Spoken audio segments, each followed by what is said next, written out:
Hello, everyone. I'm Dr. John Bruzo, mechanical engineer and consultant helping water utilities and industries optimize pump systems and reduce their total life cycle costs.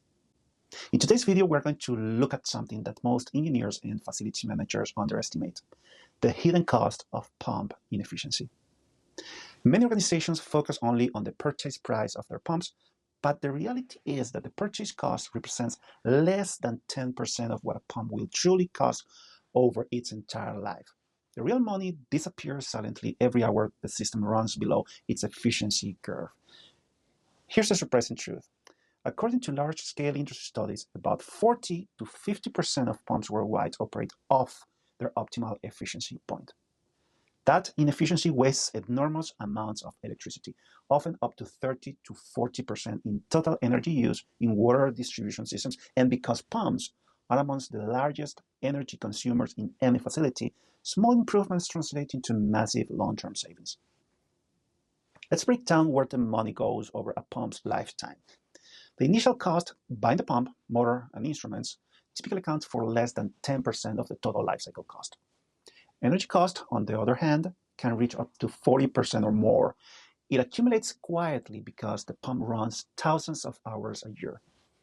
Then come the operation and maintenance costs: bearings, seals, lubrication, spare parts, repairs, and labor, adding another 25%. Add downtime losses, installation, environmental impact, and disposal, and you're looking at a total lifecycle bill many times higher than the purchase price. When efficiency drops just a few percentage points, the electricity bill grows exponentially, and that's what I call the hidden cost of underperformance. So, how do systems become inefficient in the first place? The number one reason is pump oversizing. Engineers often design for maximum flow, then operate at half that value. The pump is forced to throttle through valves and run off its best efficiency point. The second reason is system changes over time. Additional piping, clogged strainers, new equipment, all shifting the system curve to one or the other side. The third is wear and tear. As impellers erode, clearances open and vibration increases. Efficiency gradually slides. None of this happens overnight, which is why managers rarely notice it until bills start rising and maintenance intervals shorten. Let's take a simple example. A 100 kilowatt pump running 6,000 hours a year consumes 600,000 kilowatt hours. At 15 euro cents per kilowatt hour, that's 90,000 euros per year in electricity. If the system operates 10% below its design efficiency, you are wasting 9,000 euros per year on energy alone. Over 10 years, that's 90,000 euros, the same as the entire annual power bill. Now, multiply that by dozens of pumps in a typical water utility network, and you start to see the real financial impact of this. Inefficient pumps don't just waste energy, they wear out faster.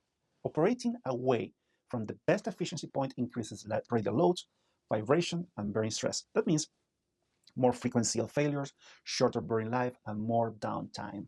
Each maintenance event consumes labor, spare parts, and sometimes emergency response time, adding thousands of euros to the true cost of ownership. So, inefficiency is not just an electrical issue, it's a mechanical reliability issue as well. To uncover these hidden costs, start by measuring performance. Monitor flow rate, head, power input, and calculate actual efficiency. Compare those results with design data or manufacturing curves. Even a rough field assessment can reveal whether a pump is over or underperforming. Pair that with an energy audit, and you'll quickly identify quick actions that pay back within months, such as trimming the oversized impeller, installing a variable frequency drive, or rebalancing parallel pumps. The results can be impressive. Case studies from utilities and industrial sites show that optimizing systems typically reduces energy use by 20 to 60%. And once systems run closer to their design curve, maintenance frequency drops as well, further reducing operating costs. That's why many organizations recover their assessment and upgrade investment in less than 2 years. The takeaway is simple. Buying a pump is easy. Operating it efficiently over 20 years is a real engineering challenge.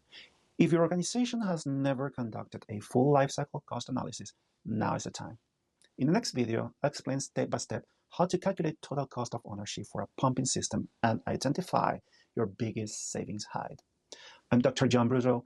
Thank you for watching, and don't forget to subscribe so you don't miss the next episode in the Life Cycle Cost series. Bye.